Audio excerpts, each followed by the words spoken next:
Guyana, and on this auspicious day, the managers and staff of 107.1 FM would like to extend to all Amerindians a happy Amerindian Heritage Month 2021. Amerindians reflect the lifestyle, beliefs, and way of life of people who are born in an Amerindian village. We here at 107.1 FM are part of the process of preserving the Amerindian heritage and to be the source of reference. Happy Amerindian Heritage Month 2021, Guyana.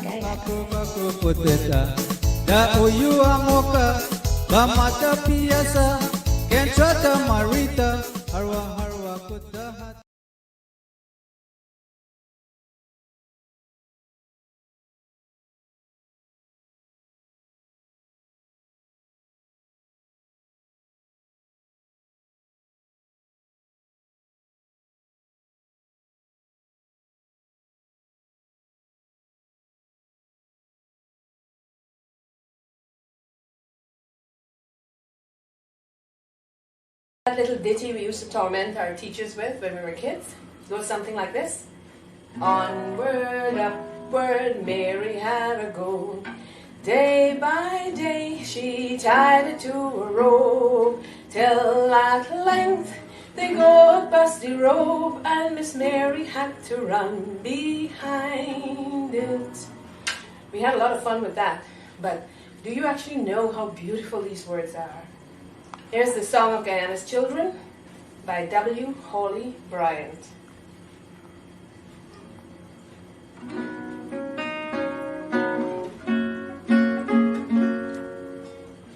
Born in the land of the mighty Roraima, land of great rivers and far-stretching sea, so like the mountains, the sea, and the river, great, wide, and deep in our lives would we be. Onward, upward, may we ever go.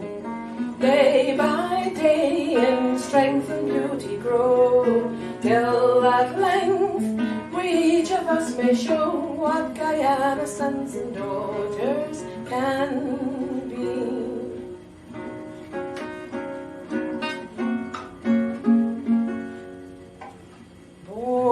In the land of Kaijur, shining splendor, land of the palm tree, the croton and fern, we would possess all the virtues and graces, we all the glory of goodness would learn. Onward, upward, may we ever go, day by day in strength and beauty grow, till at length we each of us may show what Guyana sons and daughters can be.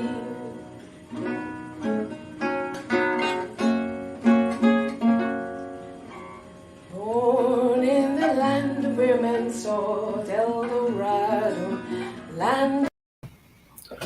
All right. Hey, guess what? Good afternoon to all of you guys. This is just a special interview. It's not going to last long, maybe about 20 minutes or a half hour the most, with prominent attorney at law, Nigel Hughes. And it's about this matter, the murder of Orrin Boston.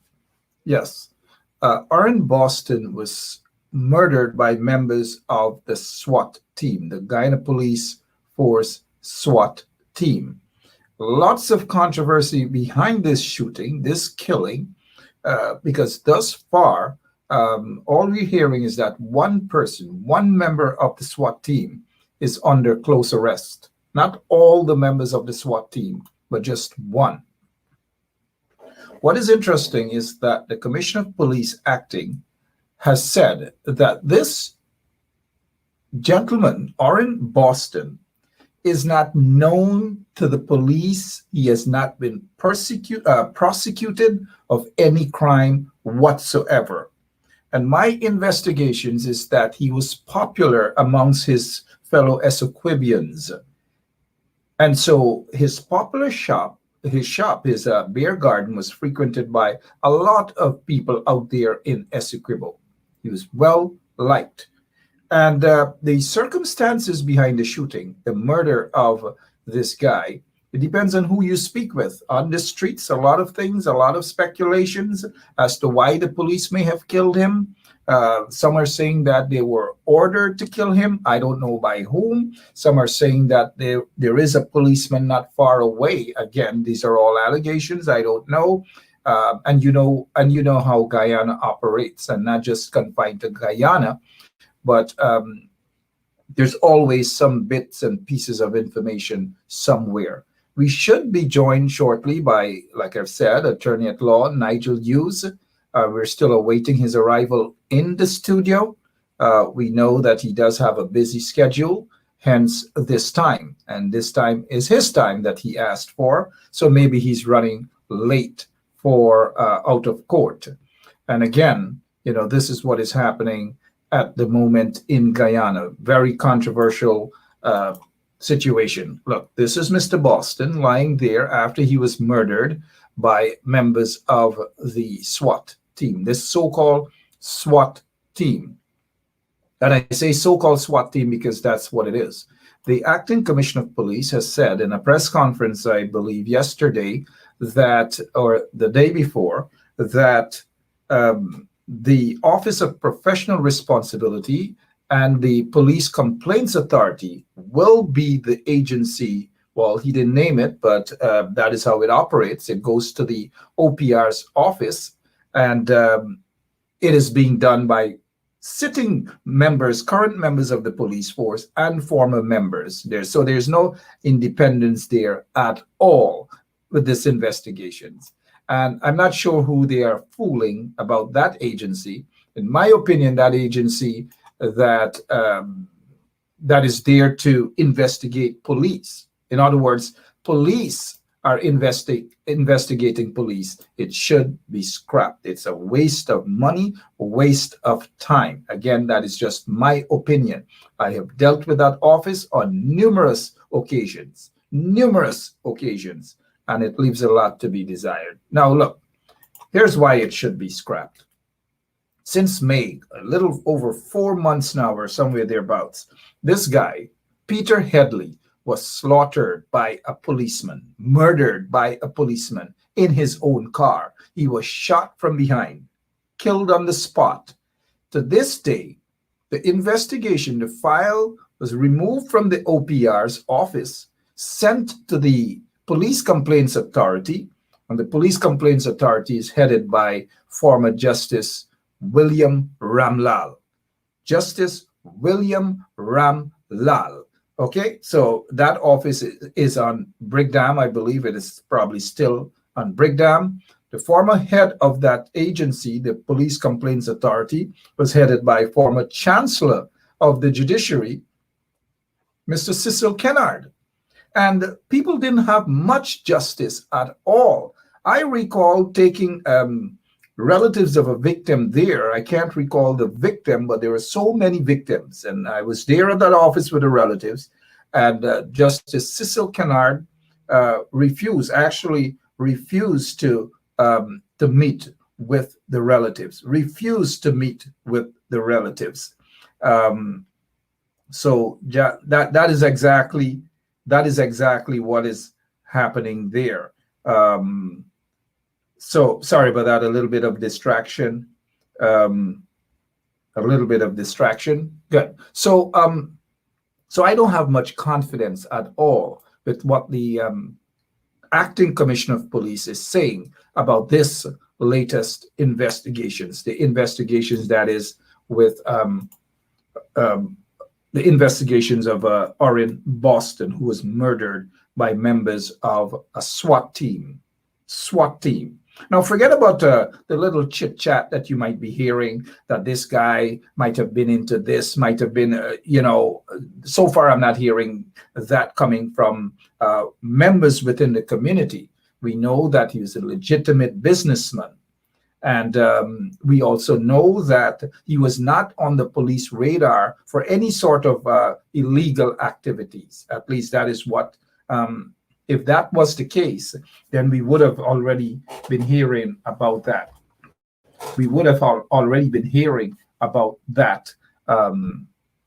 from the Commissioner of Police acting, but we have not. We would have been hearing that from the crime chief, but we have not. We would have been hearing that from y'all friend, Clifton Hickens, but we have not. And so don't listen to the other rumors that you may be hearing, because those rumors that you may be hearing are just rumors to cover up the wicked and murderous actions by the SWAT team. Now, let me give you guys a little rundown about the SWAT team. Here's where it was under Brummel. Yeah, Brummel that this whole thing started. The SWAT team, where they got some of the best, quote unquote, the best officers and policemen and women, I assume, of the Guyana police force to be part of this unit. And this unit should be used only for emergency purposes. Only for emergency purposes. That is what it is. Because there is the Black Clothes as well. There is the anti-crime unit as well, and they have the quick response unit. And the quick response unit was stationed.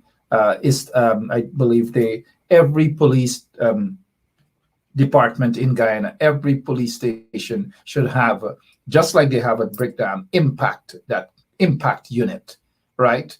That as soon as something happens, there's the impact patrol. They are there. And then there was the Black Clothes, still around. Some of the members of the Black Clothes are still around. Maybe a couple of them are watching this program. They know who they are. But on another occasion, we'll give you the history of the Black Clothes Police. We're still awaiting the arrival of Mr. Nigel Hughes into the studio, because we want to find out exactly what is happening. He is now one of the attorneys on this case with Mr. Boston, representing the family. And I believe it's a good thing, because family members during these times, they cannot just rush out and speak on their own. They need to be guided by some attorney and so forth. And so Nigel Hughes is representing that family. We are awaiting Nigel to come into the studio with us.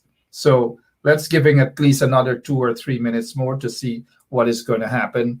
All right. So giving you that little rundown of the SWAT team. A couple of years ago, maybe 2 or 3 years ago, you heard of the SWAT team. There was a head of the SWAT team that got caught up in some struggle or controversy with the smuggling of alcohol, expensive alcohol, the smuggling of expensive alcohol.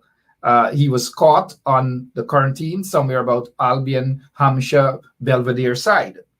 And he was escorting some businessman with a bunch of whiskey, Black Label, and all these things at the back of the vehicle. Of course, the SWAT team member claimed that he saw the guy and he begged for a ride. He begged for a drop, right?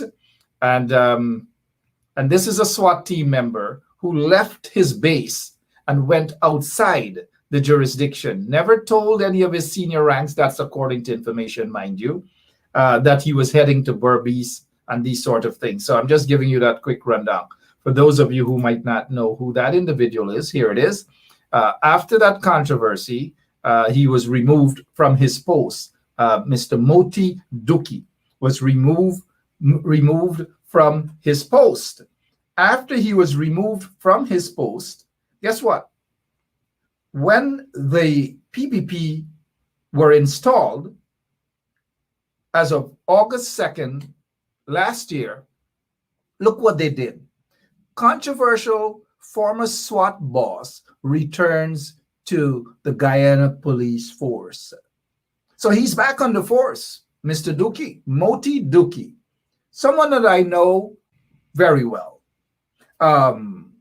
Outside of this allegations leveled against Mr. Duki, I have nothing bad to say about Mr. Duki.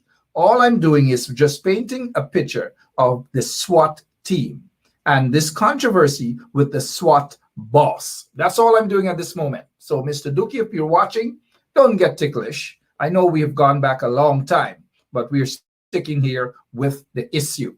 Now we have attorney at law, Mr. Nigel Hughes has joined us. We want to thank our operator, Lemon, for making this possible. Mr. Hughes, good afternoon to you, sir. Good afternoon, Mr. Benchout. How are you? Always a pleasure to be in your program. Yep, and it's always a pleasure to have you on the program. It appears as though only under these circumstances we're doing programs. Yeah, it's very sad. It seems as if the only time we get to speak in your program is when there's some really awful tragedy that has befallen our country. Yeah, good. Let's begin with this. Sorry about that. Let's begin with this this latest police shooting of Mr. Orrin Boston, who was shot in his bed. We're told that he was asleep. There was no guns, nothing found, absolutely nothing. Give us a brief rundown, please, because we know by now that you are one of the attorneys representing the family. Yeah, Mark, I will only repeat what his wife has said to me about the sequence of events which took place. This was somewhere between 4:30 and 4:45 a.m. On the day. What happened was that she was lying in bed in her bedroom. Sorry, she and her husband were in their bed, in the bedroom. The bedroom door has no lock in it as such, so it's not locked with a key, for example. It's pushed in. There was a loud sound as if someone kicked the door open. Three policemen in uniform with COVID masks on came in, fired a shot at him. He started to bleed. The wife was, of course, naturally went into panic. She said, "Is it okay if I can get up now?" They said yes. She got up, walked out of the room. They then picked that body up and took it outside and rested it on the concrete outside. Left the body there, proceeded inside the house to ransack the house, and then afterwards they removed the body, put it in a pickup, and drove it away to the hospital. And at the hospital, Mr. Boston was announced as dead on arrival. Apart from her, she had a 7-year-old daughter who also interviewed, and she said that she heard noise outside. By the time she looked up, the police grabbed her, took her out of the house, and said to her, "It's your father we're looking for." And then shortly after that, she heard the gunshot. That's it as far as I'm aware. Of course, the postmortem took place yesterday. The single gunshot through the arm in the vicinity of the heart. Damaged the arteries, of course, damaged the lungs, and then is lodged on the right side of the body. What is your take on what the police is saying as of now? We know that the acting commissioner of police spoke on the issue and they described your client, I would say now that he's deceased, but you're representing the family, that he was not known. There was no prosecution of him over any matter at all. And my information is that he was not on any police radar or law enforcement radar at all. Anything struck you as being of having any concern based on what the commissioner of police is saying about Mr. Orrin Boston? Well, I think, Mark, let me start off by saying, even if you are attempting to arrest the most dangerous criminal, be he terrorist or otherwise, you have standard operating procedures. And those standard operating procedures protect the police or the law enforcement agency and also afford the target of that attempted arrest an opportunity to surrender to the police. So let's start with the beginning.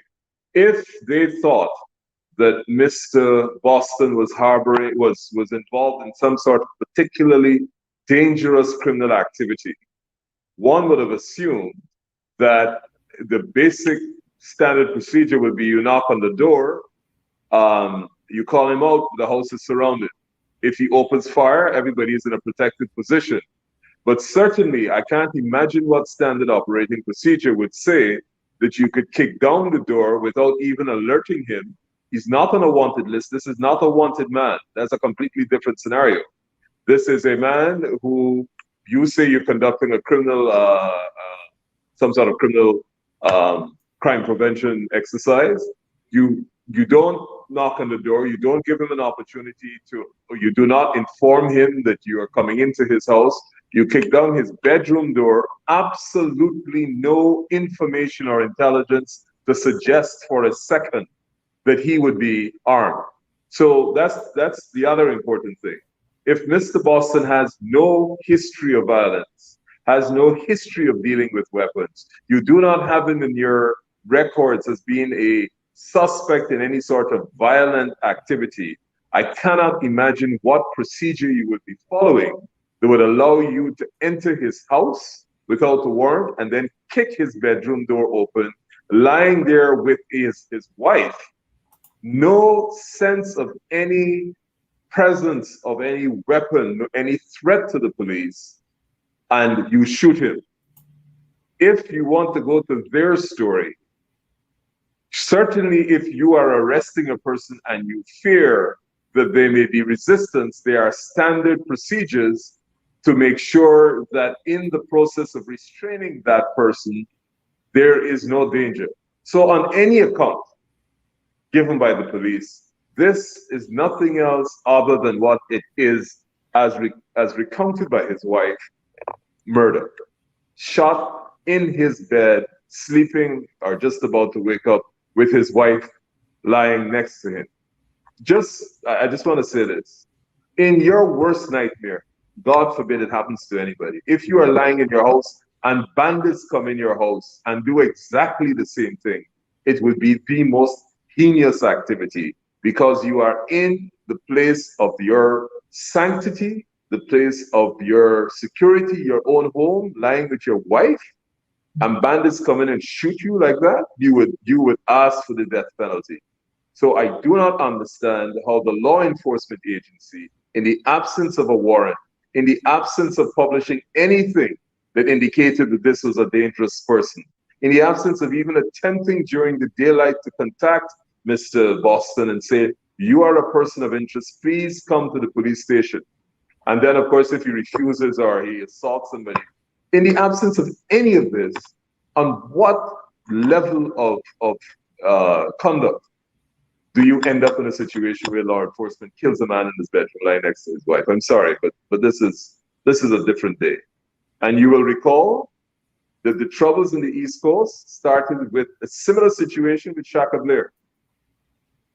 Similar situation. Police squad, special squad goes into his house and shoots him as he has surrendered in front of his wife and children. This is not exactly unprecedented. Lots of similar cases. Lots and lots of similar cases. You mentioned the Shaka Blair incident there that happened sometime early the first week in April of 2002. And Shaka Blair was actually similar situation. And this happened when the Black Clothes Police, headed by Steve Marai, went into the home of Shaka Blair, kicked down his door, shot him, and killed him right there in front of his wife and kids. 2002, reminiscent indeed, but this is 2021. You mentioned in terms of not having a warrant. We know that there are times that police can enter premises even without a warrant. One of those cases happens to be in hot pursuit, but you are a lawyer. I know you have dealt with many cases where police just illegally went into people's property. You have represented me in one of those cases when they were searching my premises for illegal radio station, and they had a fake warrant. What are some of the circumstances under which a judge should grant the police a warrant for such a search? Okay, normally the process is that if the law enforcement agencies are in possession of information that either illegal activity, proceeds of crime, or some sort of material that's relevant to criminal activity is located in a particular premises, they would swear to an affidavit, they would go to a magistrate, and the magistrate would issue a search warrant based on the information presented to the magistrate. The law provides that there may be circumstances in which that may not be feasible. So if you're in a location, you've been pursuing somebody, you suspect something is in there, and the law recognizes that there may be cases where it's not feasible, and in those cases, yes, you can go in.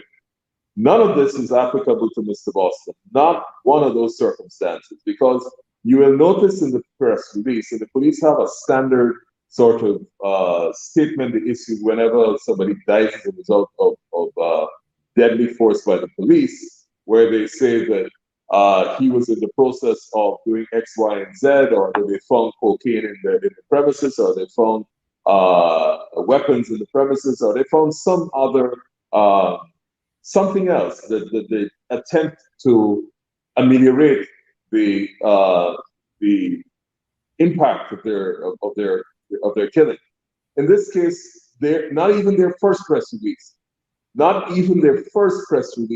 attributed any criminal activity to Mr. Boston. Any. And I think it was a press release, but I saw some sort of report that suggested that Mr. Boston was going to grab the gun of a police officer. Just think about this. You have to be suicidal if 3 officers are in the room and you're surrounded by officers that you think grabbing a gun will give you anything like a chance, because you have to shoot the 3 people, then shoot everybody else to escape. You have to be completely devoid of any rational thinking to even begin to do this. But there's a very, very sad backstory to this. And it's unfortunate, but Guyana looks as if it's going down that route again. There's a really sad backstory to this. Nigel, we have heard over the years a lot of these similar stories when the press releases issued by the police force. If you go back 15, 20 years, the police press release seemed to have that similar pattern. Cyborn was shot and killed, similar pattern in Agricola in 2001, late 2001, I believe, in his house, in front of his fiancée, in front of his children. The police press release claimed that he reached for a weapon. Shaka Blair, same thing. He reached for a weapon. The Mandela trio, we have dealt with that case as well. The police, the black clothes police pulled them over. They reached for a weapon. These are all consistent statements, questionable consistent statements coming from the members of the Guyana Police Force or the police press release. We're seeing it again here with Mr. Boston. During that press conference with the acting commissioner of police, the crime chief, and others who were there, they seem not to know who gave the instructions for those SWAT team members to be there at that location and to carry out the search. Does that come as any sort of a surprise to you at all, or are you concerned? That must be one of the most dangerous developments possible. SWAT teams, by definition, are special weapons and tactical units, which means they are highly trained to disarm, I assume, and use deadly force.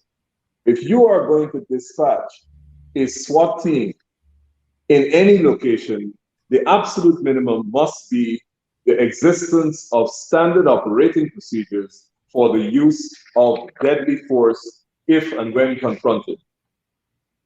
So that's the first thing. If you are going to use SWAT teams. Secondly, the Essequibo Coast is perhaps the most peaceful coast and part of this country, except for the Rupununi and region 7, 8, and 9 indigenous communities. Essequibo Coast has not known anything remotely close to this level of violence, whether by police or any other state entities. I know historically, some wanted men have been caught in Essequibo because they were trying to hide in the sand pit. Can't remember the name of that guy, Cobra or whoever it was. But in this case, and I really want to make this point clear. In this case, there was no political intervention. The citizens of that community were so outraged that a man could be in his house, a man who doesn't have a criminal history, a man who has not even remotely been on the police radar, and be killed lying in his bed. This here has changed the Essequibo Coast for good. It's a bit like losing innocence. They are not going to ever go back to that stage. You have residents now who feel that if this is not treated with the seriousness it deserves, the reputation, if any, exists for the Guyana Police Force will be further damaged. And the problem with that is that they are responsible for law enforcement. And if we go back to an era where we had the quick reaction group and the black clothes, we know what comes out of that. We know how many innocent people lose their lives in those circumstances. And Essequibo has gone, they've crossed the line. This is it. They're now just like Region 4. Region 3, you pick your area. Yep, I understand, and a lot of our listeners understand. Those who are listening on the ground via 107.9 FM, we have attorney at law for just a few minutes with us, Mr. Nigel Hughes, talking about the murder of the police killing of Boston, or in Boston, out there in Dartmouth, Essequibo. Quickly, before we get to this guy, you mentioned Cobra, that it could have been Cobra who was caught out there in Essequibo. Actually, Cobra was not the one who was caught in Essequibo. Cobra, I'm the one who surrendered Cobra to the police in Durban, and they had a $1 million reward. In a sandpit. Pardon me? Somebody was caught in a sandpit, Fraser, and that whole squad went in, surrounded, and took down the guy. I can't remember who it was. Yeah, but it wasn't Cobra. Cobra was the one that called me up, said that he was afraid that the police were going to kill him, and he wanted me to surrender him to the police. I surrendered him to the police, and to this day, the police refused to give me that $1 million reward. I think you were my lawyer on that case. So they can keep their $1 million. Mr. Hughes, this guy, Peter Headley, and the reason why I'm mentioning him, this matter is still stuck between the OPR, Office of Professional Responsibility, and the Police Complaints Authority. 4+ months now, nothing at all. How much confidence do you have in the OPR, Police Complaints Authority, now that the Acting Commissioner of Police said that there will be an investigation through those agencies in this case? I would be the wrong person to ask that, because I see the product of the Guyana Police Force's actions almost on a daily basis as a result of the work I do. And that's why invariably my calls are for some other investigative process to be adopted, simply because I know exactly what happens. The Commissioner of Police, by starting off by calling for the OPR, that's an expression of a lack of confidence by the Commissioner of Police in the ability of even their major crimes to investigate it. Because if you go past your major crimes and go straight to your OPR, it is saying you yourself have doubts about whether or not this will be properly investigated by your crack squad, the major crimes unit. So once you go straight to the Office of Professional Responsibility, it sounds as if you anticipate that something definitely went wrong. So in terms of your very simple question, whether I have confidence, my confidence here it would be difficult to find confidence in me in the processes that have been adopted by the police. And I say that simply because if you look historically, and there are so many examples of cases where law enforcement agents are the target of an investigation, and you see exactly what happens to them. That case where those young men were put on the ground and shot one of them, what's his name, in the curriculum. You and I are in that matter. Shaquille Grant. Shaquille Grant. Seven young men put on the ground, shot while they are facing downwards, blam, killed. Not a single conviction. Not a single conviction. Well, one of the officers was actually shot and killed at a crime scene when they robbed a supermarket. Exactly. So he was shot. Right. One of the officers was shot and killed. Yeah. So the challenge is that in a case where it is as clear as putting people on the ground and executing them, where the police paid $28 million in damages, they cannot secure a conviction. So if they cannot secure a conviction in the clearest of cases of murder, There was no suggestion then that the boys pulled the gun because all of them were lying on the ground when Shaquille Grant was executed. If in that case you can't secure a conviction, tell me where is the population going to find confidence in your ability where their cases may not be that clear. And so I would have thought that in those situations, in such a situation, the police would have. Yeah, got you. Absolutely. We just got a couple of minutes more with Mr. Nigel Hughes, who was kind enough to give us a couple of minutes of his time. But before we go, are you concerned? Because when a crime happens and 5 persons are involved in a crime, it doesn't matter who pulled the trigger. All of them will be under investigation. What we're hearing now, though, is just one member of the SWAT team, the one who allegedly pulled that trigger. He's the only one under close arrest. Are you concerned at all about that, sir? Yeah, well, you see, that's why you probably didn't see the press release that the family issued, or we issued on behalf of the family. That's why the standard operating procedures are important. If they went in and they were not looking for a dangerous person, what is the standard operating procedure? You could say that that person shot, the man that shot, shot as a random act. But if 3 of you barge into the room, heavily armed, weapons drawn, what is the standard operating procedure that led to you to do that? And if all 3 of you were doing that, then you had to be acting in concert. Whoever pulled the trigger, it was clear that you had at least some intention to use the weapon in those circumstances. Well, we're not seeing that. Mr. Nigel Hughes, attorney at law there in Guyana. What's the feeling like of the family members, the wife, the kids? And I know you're in touch with them. You're representing the family of Orrin Boston. How are they feeling now, sir? There's one word: shock. I mean, they haven't even begun to process that event. It's been very rapid. It happened. Shock, absolute shock and awe, if I may say so. They haven't even begun to process it at an emotional level. The absolute consequences of it.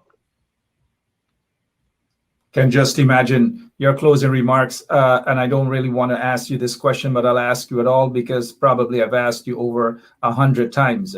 Are you confident that in this case, there will be justice? Mark, I answered that already. Short responses.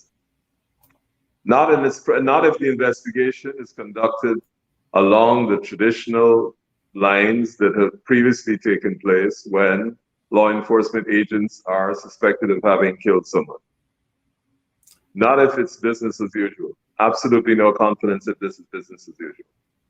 Thank you so much for your time. But before we go, if there's anything else that you want to say that I didn't ask, here's your opportunity, sir. Go right ahead. No, I just want to take the opportunity to say to this family that there's nothing that I or anybody will ever say that will ever, until you close your eyes, begin to remotely ease the pain of such a savage loss of life. Absolutely nothing. And I just want to say to them, strength, faith, and I hope you find the reserves, dig deep to get through this.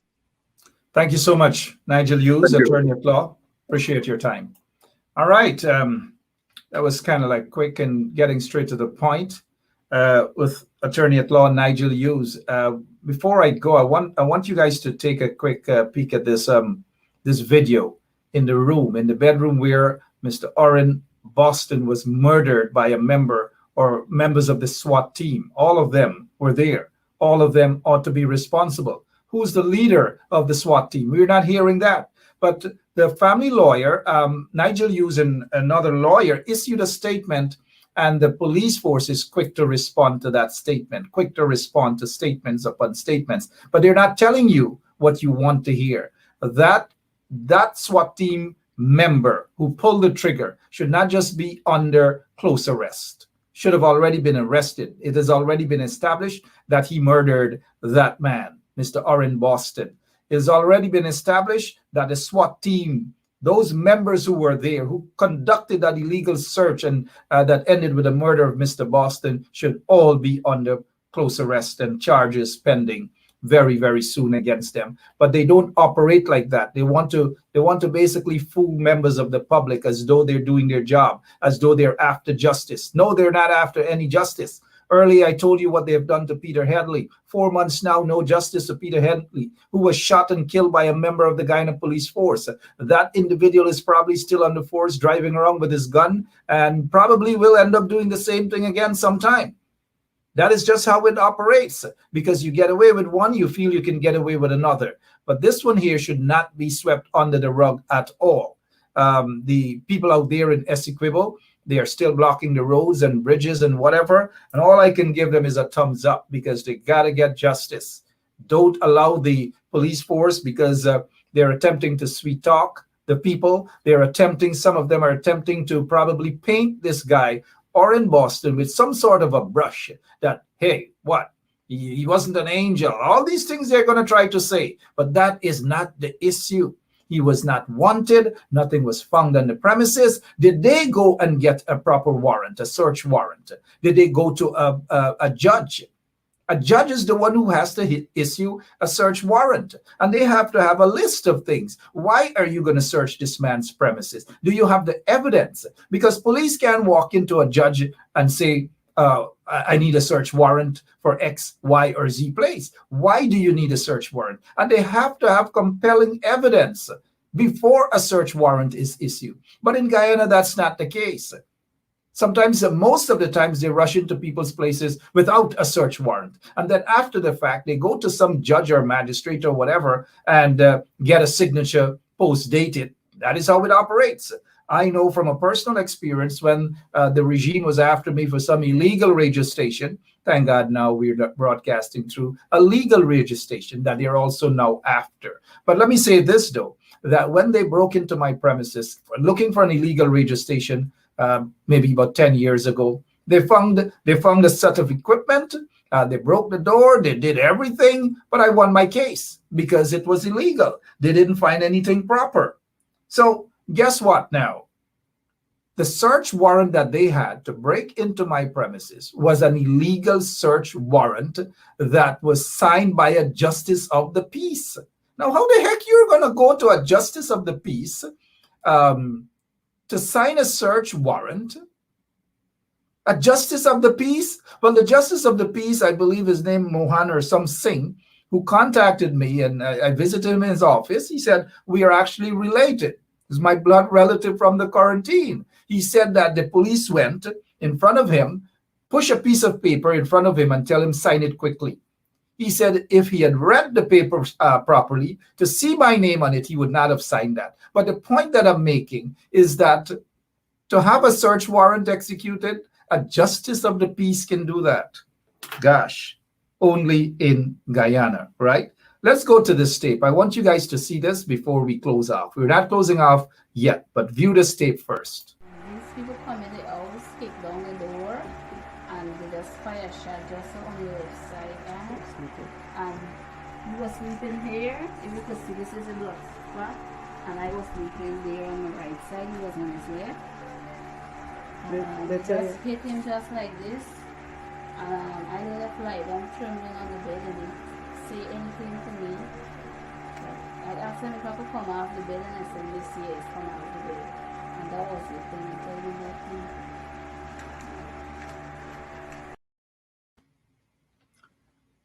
Let me allow you guys to see that tape one more time. It's not that long. These people come in, they always kick down the door and they just fire shot just on the left side. And he was sleeping here. If you could see, this is a blood spot. And I was sleeping there on the right side. He was on his left. Just hit him just like this. I left lie down trembling on the bed and he say anything to me. I asked him if I could come off the bed and I said, Miss, yes, come off the bed. And that was it. Then I told him nothing. Horrible. Simply horrible. That's all I can say. You know, and these things, it brings up back a lot of memories of the similar things that happen under the PPP, extrajudicial killings and all these things. Not a word from the installed regime. not a single word. Instead, what they have done over the past 48 hours was to issue statements and press releases of cash grant and cash grant for this and cash grant for that. That is what they do to divert attention. But the question is, if Mr. Orrin Boston was of a different ethnic or belonged to a different ethnic group, do you believe that the PPP regime would have been so brazen to ignore this murder? No. You know what would have happened? All of the ministers, the Grand Picnic, the Nani, the Nana, the Aji, the Aja would have been there to offer condolences to the relatives if Mr. Boston was not who he was, a black guy. And we've got to be realistic. That is exactly what it was, what it is. And so we're not seeing any sort of remorse, any sort of message of condolences to the family members of Mr. Boston, none whatsoever. And you've just got to ask yourselves this question: why? The answer might be obvious.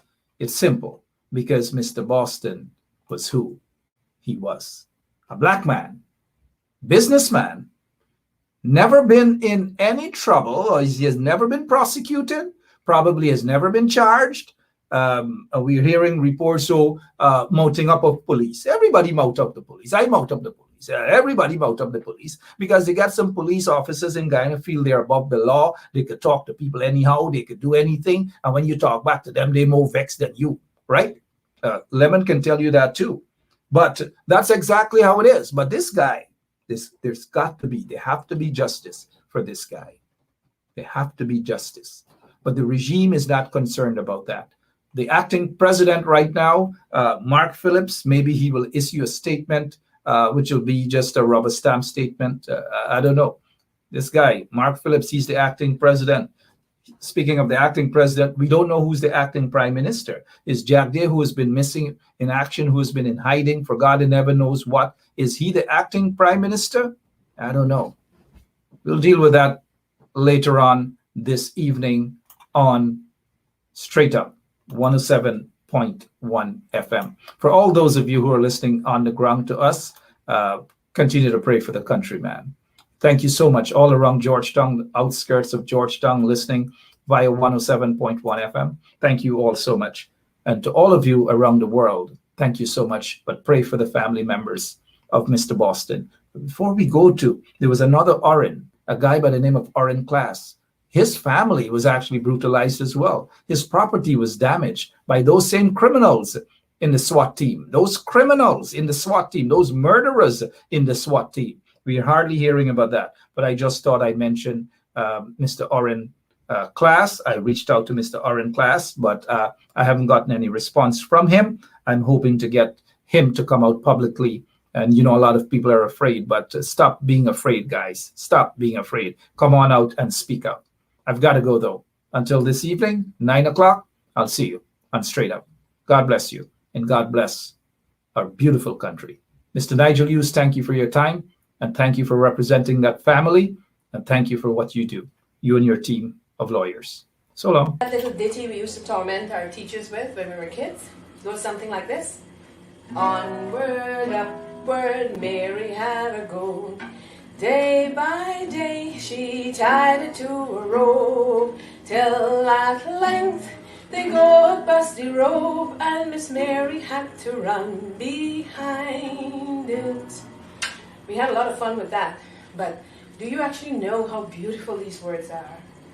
Here's the Song of Guyana's Children by W. Hawley Bryant.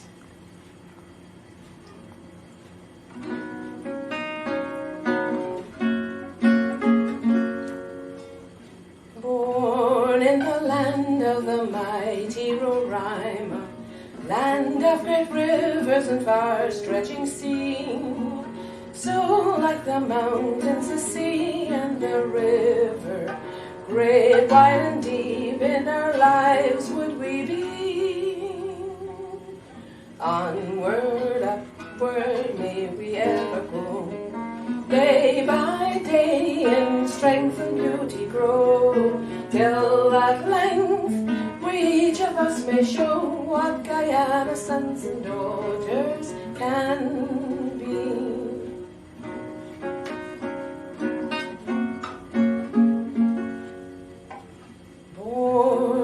land of Kaichur, shining splendor, land of the palm tree, the croton and fern. We would possess all the virtues and graces, we all the glory of goodness would learn.